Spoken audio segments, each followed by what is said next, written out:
दोस्तों नमस्कार, मेरा नाम है मनीष कुमार सिंह और आप देख रहे हैं 4 पीएम महाराष्ट्र। आपका बहुत बहुत स्वागत करता हूं।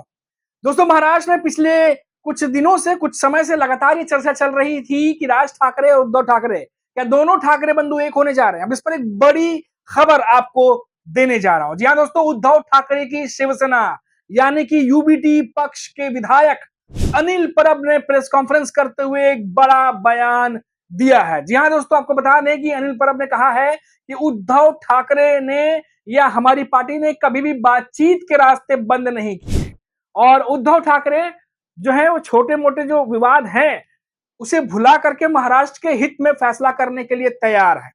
यानी एक तरीके से साफ साफ उन्होंने कह दिया है कि अगर राज ठाकरे आते हैं तो आने वाले समय में कोई बड़ा गठबंधन साथ में देखने को मिल सकता है। अब लगातार हम पिछले कुछ समय से देख रहे हैं कि राज ठाकरे ने जब एक इंटरव्यू के दौरान ये बात कही थी कि महाराष्ट्र के हित में अपने छोटे मोटे झगड़े वो बुला सकते हैं, उसके बाद उद्धव ठाकरे की तरफ से भी सकारात्मक बयान आया था, जिसके बाद ये कहा गया कि जब दोनों ठाकरे बंधु पारिवारिक शादी फंक्शन में मिलते हैं, बातचीत करते हैं, बातचीत दोनों में होती ही है, तो ऐसे में क्या राजनीतिक जो दोनों के बीच में मतभेद है क्या उसे भुला करके, छोटे मोटे झगड़ों को भुला करके क्या दोनों ठाकरे बंधु एक हो सकते हैं। अब इसी को एक कड़ी आगे बढ़ा दिया है उद्धव ठाकरे की पार्टी के नेता विधायक अनिल परब। अब जो कुछ भी उन्होंने कहा है उससे एक बात तो साफ तौर पर जाहिर है कि अब गेंद जो है वो राज ठाकरे के पाले में है। बॉल फेंकी गई है उद्धव ठाकरे की तरफ से। अब ये बॉल पर राज ठाकरे सिक्स मारेंगे या फिर डक लेंगे या रोकेंगे। अब देखना होगा कि इस पर राज ठाकरे का क्या टेक होता है, क्योंकि सबकी नजरें राज ठाकरे और उद्धव ठाकरे पे ही टिकी हुई है। क्योंकि सभी को पता है कि 4 महीने के भीतर महाराष्ट्र में कई स्थानीय लोकल बॉडी के चुनाव होने हैं और ऐसे में अगर उद्धव ठाकरे और राज ठाकरे दोनों साथ आते हैं तो एक नहीं बल्कि कई मोर्चों पर दोनों को फायदा हो सकता है। पहला, ठाकरे परिवार के अपने एक वोटर्स हैं। कुछ कुछ एरिया तो ऐसे हैं जहां पर शिवसेना या ठाकरे परिवार को वोट देने वाले लोग बहुत ज्यादा तादाद में हैं और ऐसे में अगर दोनों एक साथ आते हैं तो जो वोट पहले बंटने थे वो एक साथ ठाकरे बंधु को मिलेंगे और इसीलिए दोनों की जीत जो है कई जगहों से पक्की हो सकती है, क्योंकि उद्धव ठाकरे के वोटर्स राज ठाकरे को भी वोट डालेंगे, राज ठाकरे के वोटर्स उद्धव ठाकरे को भी वोट डाल सकते हैं। आपको याद होगा दोस्तों, जो महायुति है, लोकसभा चुनाव के बाद एक बयान आया था जिसमें बीजेपी के नेताओं ने कहा था कि जो वोट कन्वर्जन है, जैसे एकनाथ शिंदे के जो वोटर्स हैं वो बीजेपी को वोट तो डालते हैं, जो बीजेपी के वोटर्स हैं वो एकनाथ शिंदे को वोट तो डालते हैं, मतलब कैंडिडेट अगर अलग अलग जगह पे खड़े हैं, लेकिन अजीत पवार के जो वोटर्स हैं वो बीजेपी को कन्वर्ट नहीं हो पा रहे हैं। बीच में कुछ एक्सपर्टों ने इस तरह की बातें भी कही थी। तो ये जो आइडियोलॉजी को लेकर चलने वाली बात है, क्योंकि उद्धव ठाकरे भी हिंदुत्व की बात करते हैं, राज ठाकरे भी करते हैं। शिवसेना का एक जर्नी आप देखिए तो पूरी की पूरी जर्नी जो है इस तरीके से बाला साहब के आप स्पीच को देखिए तो आपको समझ में आ जाएगा। अब इस पे ये कहा जा रहा है कि अगर उद्धव ठाकरे और राज ठाकरे साथ आते हैं तो उद्धव ठाकरे को बहुत ज्यादा फायदा भी मिल सकता है। कारण लोकसभा चुनाव में उद्धव ठाकरे ने बहुत सही रणनीति के साथ में जो है वो कई सारे जो संबोधन किए थे, जो चुनाव रैलियां की थी, उसका फायदा उद्धव ठाकरे को होता दिखाई दिया। पूरे महाविकास अघाड़ी को फायदा हुआ था।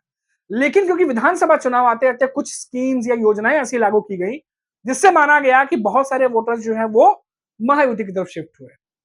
अब क्योंकि कई जगहों पर उद्धव ठाकरे की पार्टी को हार नसीब हुई, तो ऐसे में अब उद्धव ठाकरे जो नई रणनीति के साथ तहत काम कर रहे हैं उसमें राज ठाकरे भी अगर साथ में आते हैं तो दोनों ही ठाकरे बंधुओं को फायदा हो सकता है।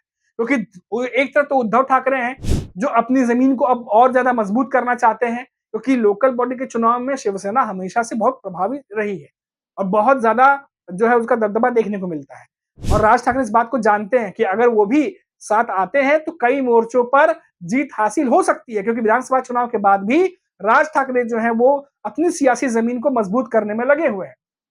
अब ये तमाम चीजें चल रही हैं दोस्तों। अब सिक्के का दूसरा पहलू देखिए, एकनाथ शिंदे, उनके नेता, कई दिग्गज नेता राज ठाकरे से मिलने पहुंचते हैं, राज ठाकरे के घर जाते हैं और दोनों के बीच में क्या बात होती है किसी को नहीं पता। लेकिन खबरें आती हैं कि एकनाथ शिंदे की तरफ से भी क्या कोशिश ये की जा रही है कि राज ठाकरे को अपने साथ ही रखा जाए।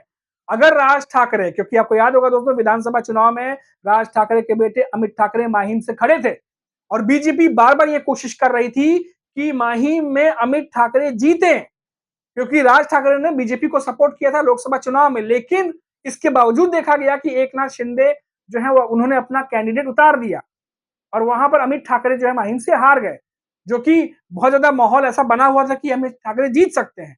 लेकिन वहां से अमित ठाकरे हार गए और कहा गया कि इसके बाद राज ठाकरे नाराज भी हुए थे, क्योंकि बीजेपी अपना कैंडिडेट नहीं उतारना चाह रही थी और वो एकनाथ शिंदे को भी रोक रही थी। लेकिन एकनाथ शिंदे ने हमारा कैंडिडेट उतारा। अब जो भी सियासी समीकरण हुए हों वोटों को लेकर के, लेकिन नतीजा ये रहा कि अमित ठाकरे वहां से हार गए। और क्या इसी बात को लेकर के राज ठाकरे नाराज थे?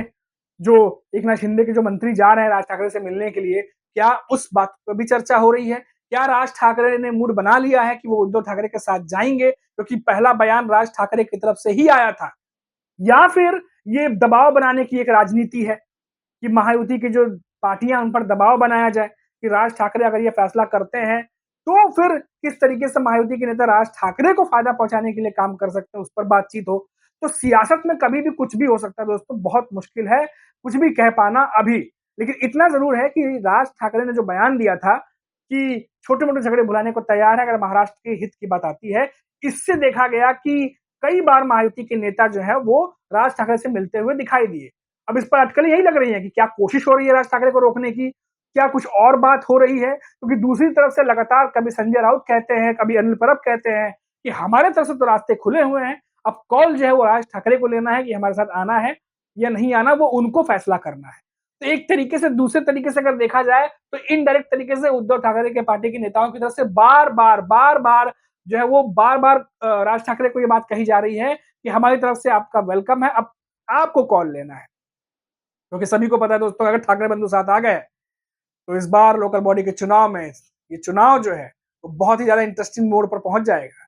और दोनों राज ठाकरे की बात करें, उद्धव ठाकरे की बात करें, अभी दोनों विदेश दौरे पर थे और लौटने के बाद अभी तक दोनों ने दोनों के साथ आने पर अभी तक कुछ भी बयान नहीं दिया है। हालांकि इनके पार्टी के नेता बयान दे रहे हैं, लेकिन पार्टी के नेताओं से के बयान से भी अंदाजा लग सकता है कि पार्टी के भीतर क्या चल रहा है या फिर किस स्ट्रेटेजी के तहत काम हो रहा है। तो अब देखना होगा, क्योंकि हमारी नजरें भी लगातार बनी हुई है दोस्तों कि अब क्या जो अनिल परब ने प्रेस कॉन्फ्रेंस में जो बातें कही हैं वो किस ओर जा रही है। क्या उन्होंने इनडायरेक्ट तरीके से राज ठाकरे को मैसेज दे दिया है कि हमारी तरफ से तो हम तैयार हैं, अब आप क्या सोच रहे हैं, आपका कॉल क्या है, अब आप बताइए। और अगर ऐसे में राज ठाकरे का जवाब आता है जो कि सकारात्मक होता है तो महाराष्ट्र की सियासत बहुत इंटरेस्टिंग हो जाएगी दोस्तों। अभी के लिए इतना ही। आप देखते रहिए 4 PM महाराष्ट्र। नमस्कार।